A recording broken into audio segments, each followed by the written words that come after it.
Where's your? Oh, your place.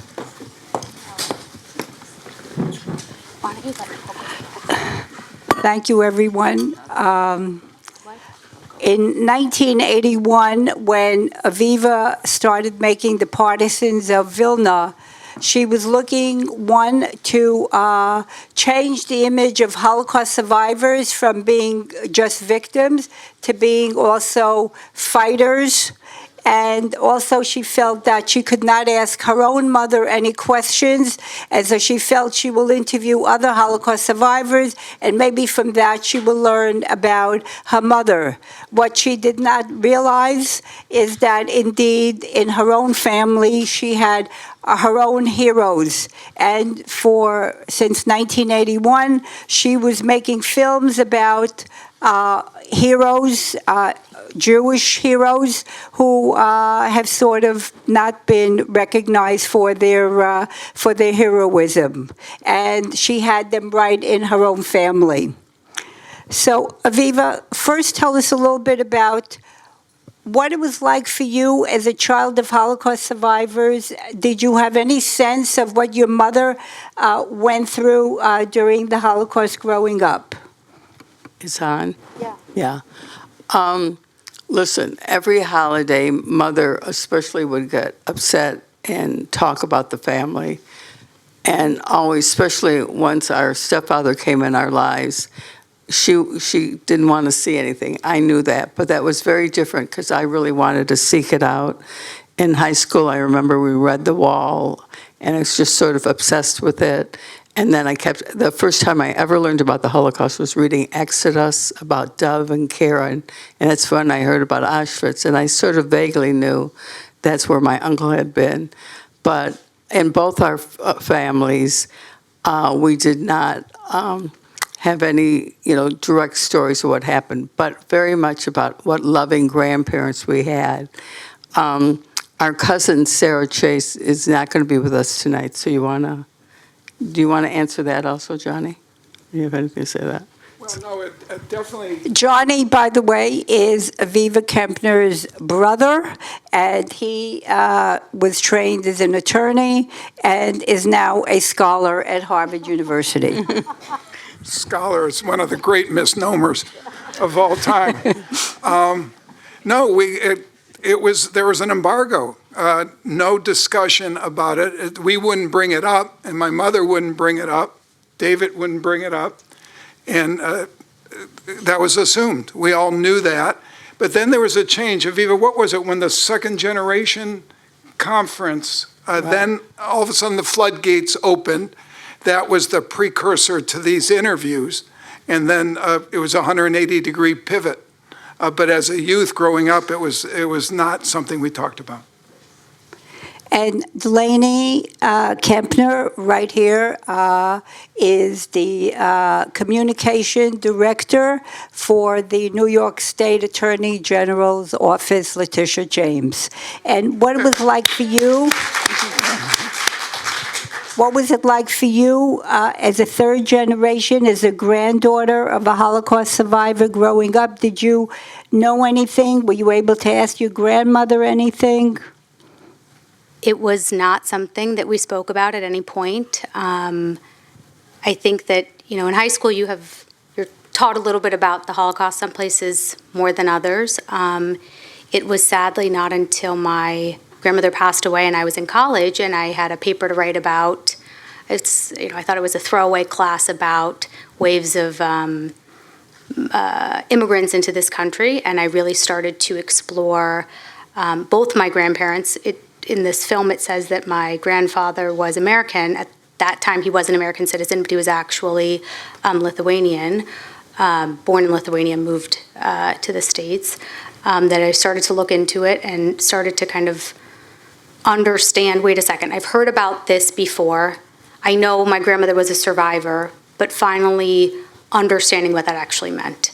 And really actually starting to process what she had gone through, what my great uncle, who was like a grandfather to us because they were so close, had gone through, and became quite connected to all of this, and it resulted in, when I was in college, later that year, actually my dad and I did a bit of a roots tour in Lithuania, went to the small town that my grandfather was from. We didn't go to Poland, but no, we didn't talk about it at all, and we were actually just before this having dinner, and Aviva and my dad were saying that they remember a story when we were kids. We came back from Hartford, and I guess I'm one of three girls, my sisters. You saw the photos at the end of the three of us, but that somebody apparently said that, we called him Uncle David, must have been a bad boy because he had a tattoo on his arm.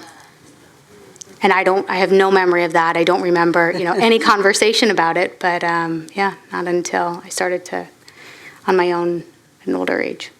No, and that's when Johnny told you. And my cousin, our age, our first cousin, I did a panel with me in Hartford, and he said he went up to my uncle and said, "Dad, what's that? What are those numbers on your arm?" And he says, my uncle said to him, "Oh, it's my phone number." And Arnold kept on thinking, but there's not enough numbers. And I think all of this was trying to spare us. And that's why I kept on seeking other answers, reading books, being just obsessed that I had to do something, which is quite frankly why I turned to Partisans of Vilna. Of course, I had a little help. It's called the DC Bar. I did very well in law school, but they flunked me twice. And I actually we buried our father the day I was supposed to graduate from law school, close to Johnny. And I just was seeking something different. And I just had this epiphany that I had to make a film about Jews fighting Nazis. Well, And the rest is history. I think it's not very uncommon for children of Holocaust survivors not to have known very much about their parents' experience. Most heard bits and pieces about the experience, but it was not till many years later that, or if they had some event, some momentous event that sort of catapulted them into beginning to ask questions and try to find out what had happened to their parents. Now, Eva, let me give, if I may, one subtle exception is that my mother, you saw some of her works of art, were very, very vivid, bold oil paintings. And we were told that energy came out from her experiences. So it wasn't express, it wasn't in detail, but we knew that all of that energy was her way of conveying what she went through in her family. And she actually said that every one of their strokes of the paintings was for this 6 million. So Mother does not do typical Holocaust art, although you see I use it throughout the film, especially to depict Auschwitz. But she was very influenced by the colors she grew up in Poland. And actually, this isn't true of all Polish Jewish families, but both my mother and my uncle had a very warm feeling about being Polish. And they also had both experiences where they were saved. So we grew up when we were in Detroit eating kielbasa and pierogi. And we always knew when my uncle, Dudunya, was coming to town because there would be raw fish swimming in the bathtub. Because my mother would make gefilte fish from scratch, which I tried to replicate, and it never worked. So, and then my uncle investing in Poland. True, it was a good investment after the curtain went down, but I think they both felt, and they spoke Polish to each other, but yet very religious in their own way. Now, Aviva, your mother died 16 years ago. Right. You started making this film about 2 years ago. So your mother was already deceased 14 years ago. Tell us a little bit about why it took so many years for you to have the courage to take a look at the Spielberg interviews for the first time that have been sitting there, and then you had some kind of an inkling that there were some videos that were taken when you were a little child, and how did you find those? Yeah, I said it a little bit in the beginning. 2 years ago, I started reading and getting a real inkling of Holocaust denial. And it's something about turning 75. And I thought, this is crazy. I'm doing all these other heroes. And by the way, I was already working on a film on Ben Hecht that I've been asked to make that is very tied in with this. The screenwriter and playwright who dropped everything to try to save European Jewry in the States. But I thought, I've got to see it. Let me see at least how the testimonies are. And there's this young editor that I could afford at the time. And I started looking at both of them. And, it is this thing about doing films about heroes. And there they were right at home. So I decided I had to do it. So when my dad obviously lived in Germany, he had cameramen and photographers when he was doing the stories in the military government. And I remember seeing a can of film, and when we went to take his estate and bring it back to Washington. So I remember a can of film taped. On it said Baby Aviva, but I didn't do anything with it because he died in 76. But when a year into this project, I thought, oh my gosh, where is that can of film? And I didn't even know where it was, but I had this associate producer, Emily, and I said, you got to go through these boxes. After 5 days, I hear a scream, I found it. And there's something about waiting, because we were able to hop right into a car, go right to a film lab, because so many of the things are being digitized, including Partisans of Vilna, which is another project I'm working on now. Within 2 hours, we saw this incredible footage of me as a little girl, and wasn't I cute? And Delaney always teases me, oh, you don't like dogs, but look how I'm petting that dog, which, by the way, my dad said he won in a poker game, Axel. So, but the big thing is, we had a line in the original film where my uncle says, and they remained in Berlin, because I thought, oh, that footage is from Berlin. Well, last summer, the Jewish Film Festival in Berlin brought me.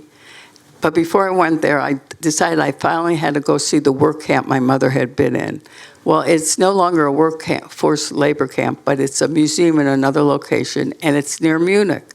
So I know I had lived in Munich when I was young, before we came back to the States. I go there, and because I had started the Jewish Film Festival, I'm very good friends with this wonderful German director, Eva knows him too, Michael Verhoeven, who made Nasty Girl, and also White Rose. And who's he married to but this beautiful, wonderful actress, Senta Berger. So I see them one night, and before I saw them, I sent them the film by a link, because I wasn't showing it at Munich at that point. And they said, oh, it's great, we love the film, and we'd love to see more of that footage of you, because we only use some minutes, the footage is 15 minutes. I sent it to them overnight. Senta picks me up in the morning. She says, Aviva, that isn't Berlin. It's Munich. That's the Munich Zoo. And not only that, the address of your house is there. We run over to the house. The owner's there. She's a journalist. The kitchen cook is just like the one I grew up with the staircase. And I go out in the backyard, and you know what's in the backyard? 2 apple trees. So all I could think of is my mother, whenever they would blossom, sure enough, it would remind her of how she had saved some lives. And when I'm dreaming one day, because I'm hoping to take the film, and hopefully Johnny will go with me, to Poland and Germany with the embassies program, and someone will come up to me, I'm a relative, or someone who's a relative of the American soldiers. And then I knew about my dad crashing the Zukov meeting, and there were all these newspaper stories. The same Emily I sent down to the National Archives, and there was the radio report of a soldier coming in and crashing the meeting. So who knows, maybe someday I'll do the Kempner story. But it's just amazing that when you hear these stories, and the reason I always repeat these stories, look at home what you might have. Even if it isn't about your family background in the Holocaust, just always try to document it and find it. And the nicest thing about tonight, besides seeing a lot of friends and family, is my brother hugging me and saying, I'm glad you did the film, which he's already said before. But or my niece, to be able to know the stories. So I took In Berlin off. I had to go back to the film. Delaney, as a third generation of Holocaust survivors, how do you feel that your grandmother's story has influenced your life? Tremendously. We were incredibly. Put the mic just. Oh, yes, sorry. incredibly close. She moved to Washington, I guess, before I was born, but because Aviva and my dad were both there. We grew up very close. We would spend every Friday night together for Shabbat, and she'd make us matzo ball soup. And, it is a great sadness in my life that I didn't fully understand this until after she was gone. I was a senior in high school when she passed away, but it has, I've struggled to kind of process and understand how someone I felt so close to and was so kind of full of life, as you can even see in the footage, could have endured such incredible darkness. And, that anyone can say this about someone in their life had to go through something painful or hard so you could be here, but it feels so direct and personal. And because she didn't share these things, I feel such kind of an obligation personally to talk about it all the time. And especially since October 7th, I mean, my friends who are here and, some of my colleagues who are here, I talk about it all the time. And because she didn't share this story, I feel such an obligation to. I also think it, very much presents itself in the work that I chose to do. It's funny, I've seen the movie before, and I was rewatching it recently, and to hear very much what my grandfather and grandmother did, and he talks about my grandmother being a civil servant. He obviously was a reporter, and that is kind of the perfect mix of what I do, but even more so, so committed to making sure these types of things don't happen again, not just against Jews, but of any group. And I think that's why I have, worked in public service with an elected official who I work with the people I work with, who are, again, many of them are here, because it's on all of us and feels such kind of a personal responsibility that whether it is racism or Islamophobia or anti-Semitism or homophobia, whatever it might be, that it is all of our responsibility to make sure that this kind of stuff doesn't happen anymore.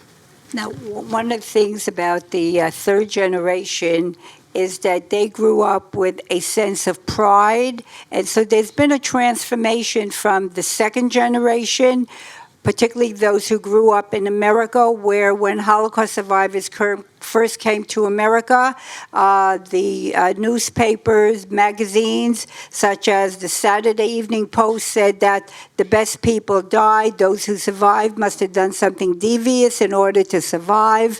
As you see, the uncle, David Chase, saying, I don't want to be seen as a victim. I want to, be seen more as, somebody who's accomplished something.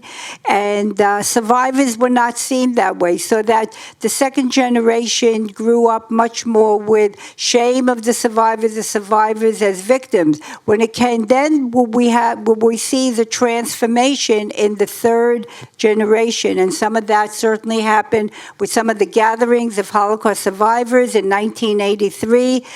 There was 10,000 Holocaust survivors and their families came to Washington, D.C., and President Ronald Reagan at that time said, "You belong to America." And it was at that time that Holocaust survivors began to be recognized for their contributions, for their accomplishments, and a major change has taken place that the third generation has grown up with.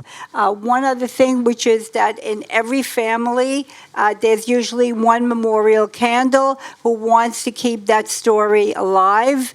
And sometimes there are more. And obviously in this family, we have Delaney here, who is the memorial candle of her third generation. Aviva is the memorial candle of her family, of her family right here. Eva, allow me, because I know we want to go to the audience. Let me give you a couple real quick vignettes. When my mother passed away, we had a service at Temple Sinai in Washington. It was a nice turnout because Aviva has a lot of friends. I have friends. And so a lot of people were there with us. And the eulogies were the three daughters, my three daughters, Aviva, my wife Lisa, and me. I went first, the master of ceremonies as such, and you all saw my mother's personality. So I said, everybody here who my mother said were either the smartest, the most talented, had the most beautiful voice, Monica knows it, raise your hand. Literally every hand went up. Zoe knows this too. So that was Mother's personality, and I think by osmosis, Aviva certainly has that, and I have a touch of it. Another thing I would mention real briefly is David would come to Detroit. He lived in Hartford, would visit in Detroit. My mother would get fatutzt. For her, it was as if the Messiah was coming. And he came in once with a business colleague. And the colleague walks in with David. He meets my mother, the business colleague, and said, "Oh my God, it's David in drag." So they did, they look somewhat alike, obviously, as they got older, perhaps not as much. The final story I would tell is going back to the tattoos. In Hartford, like most cities, there's a Holocaust memorial. And David was generous enough to underwrite that. It's at the Jewish Community Center in Hartford. And it's a sculpture with two arms holding a flame. They must be 15 feet high, quite prominent. And on it is a concentration camp number on one of the arms. And it turns out it's my grandfather's concentration camp number. The question, of course, is how in the world would they know what his number was? He didn't survive. The fact is that David's number is one digit less. Yeah. They went through the tattoo line, for lack of a better term, together. So those are just some stories. I know you want to go to the audience, but I thought I'd share that. I just want to ask one more question, which is, how has your lives been changed since October 7th, Delaney? Oh, it's not going to that. No, go ahead. You want That would be a whole different hour. A little late to get into that. I think for everybody, significantly, as you were mentioning the kind of memorial candle holder, I'm very close to my cousins, my Israeli cousins, and talking to them all the time. And I can't properly articulate, the devastation that everybody feels. I think what is interesting, and Eva has written a lot about this, and she and I were talking about it earlier, is that a lot of people my age, perhaps, don't know what anti-Semitism looks like or personally feels like. I think there is an enormous amount of privilege and luxury in being a white Jew, that you don't necessarily know I'm Jewish. I just kind of look like a otherwise normal white person, and to have finally started to kind of understand what that more looks like and here. Do you have something to contribute? We have a question here in the front. Good evening, and I want to say thank you so much for doing this. Aviva, you and I have crossed paths many decades ago because we were both members of Second Generation. We were active, and when you first did the Partisans of Vilna, I did interview you for a publication called Martyrdom and Resistance. Right. And I'm It's Pearl. still published. It is still published, and I'm still Pearl Brandwine. Okay. My question is, when you came across all of this information, how long did it take you to decide to do it from start to finish, and then how did the pieces fall into place for you? Well, I knew what I wanted to do, something about my mother and my uncle's story. And as soon as I looked at their testimonies, I know them like anything. And I figured if they were as good on the screen in these interviews as they were in life, there was a film. And I sat down with Lucia, and it was a year and a half. And, we're still working on it. I still have to pay out some rights and insurance. And, So I'd say a year and a half. It's the quickest movie I had to do, but it's interesting. I didn't cry in making the movie at all until I went to Israel to show it to my relatives in Israel about a year ago, and somehow I lost it more in Israel than I did in the States. But now when people see, now you'll know when you see any one of my films, the Cheshla Foundation, it's the family foundation, a 501c3. What I really want to do now, and if anyone has ideas, to take it to campuses all over, to get this one and possibly Partisans in Rosenwald and Hank Greenberg, to show what anti-Semitism and Holocaust denial is all about. So if you have any ideas, I'm looking obviously for it. Right. I'm not going to wait for the microphone. Okay. We're going to bring the microphone to you. Hold on. We have a recording going on. I can't thank you enough for doing this film. I used to work for the Anti-Defamation League, and I worked with Right. Holocaust survivors and their children. And I have so many questions, but I'll only ask two. Many of the children said they grew up sometimes knowing and sometimes not, but every once in a while they'd hear, "You think you have a problem? That's not a problem. I'll tell you a problem. I want to know if you ever had that. Your mother was so extraordinary." And the second thing is, how on earth does she have such a sense of humor? Did it Yeah. maintain? And did you ever discuss that with her? Well, I want to go back to something Eva said. I never grew up shame about what my mother had gone through. I think it was more, it's a secret. It's the hidden secret. I remember Mother once saying, "But no one asked me." And when Steven Spielberg did Saving Private Ryan, he said one of the reasons he did it is his father never talked about it. So I think that's what's motivated me for the last 44 years. And just finally, when I was getting old, and thanks to those archives, I decided to tell that story because I thought they would be so good. But what was the last? The question was. Her sense of humor. the sense of Oh, humor. I always thought it was our father that was funnier. Yeah. Mother had a good sense of humor, but there was always a little cynical bite to it. Right. It won't surprise you from what you saw. So she was very loving and very warm, but there was always a little undercurrent there. And a chutzpah.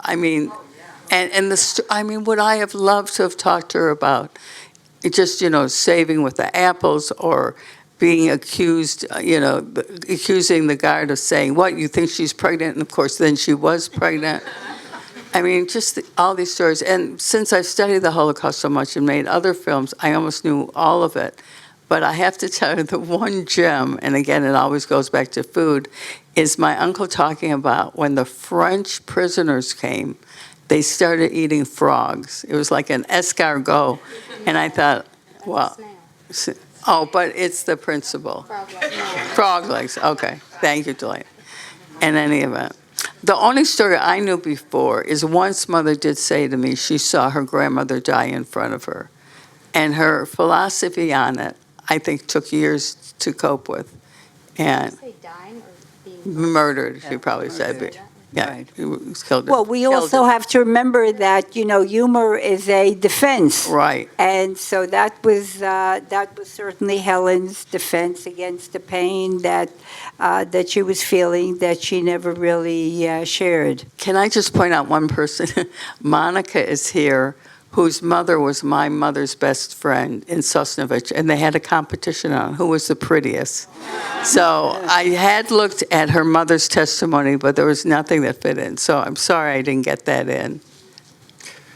Hi, this is really for Eva. I was shocked when you said that the second generation was ashamed. I was not, you were not. I was actually very, very curious. I wanted to know more and more. And I had a cousin who was a child survivor, and he came every Pesach from Toronto to be with family. And I kept pestering him with stories. And Michael, I'll tell you one story and then promise never to talk again about it. I said, okay. I said, what's the story? Well, you're in your barrack and you're sitting next to somebody and you share a piece of bread with him.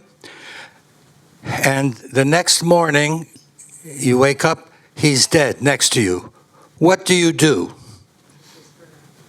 What do you do? I don't know. Says, you see if his shoes are better than yours. Right. And no more questions, Michael. But we did not feel shame. We felt actually a strengthening that we had parents who were heroic just by surviving. That was enough of heroism. And they went on to thrive afterwards. And that was more of their heroism. Right, which is So, Well, I'm glad to hear that you identify with Aviva and Johnny here. where do you get the idea that our generation was ashamed? From a lot of research that I've done. I think we have time for one last question. You know, it's also who's in your environment. When my mother's in the art show and there's two men that come up and hug her, both of them are psychiatrists, both survivors. The one who initially introduced us, Henry Crystal, is a psychiatrist. And Tanai. Survived Auschwitz. And here, these are survivors that went, to medical school. And for my mother, went to become an artist. And also, Monica's mother was a doctor. I mean, it might have been also the set of friends that my parents had. And it's not to say that they were never depressed thinking about it or evoking it, but they're stark. There's a word in Yiddish, starkers.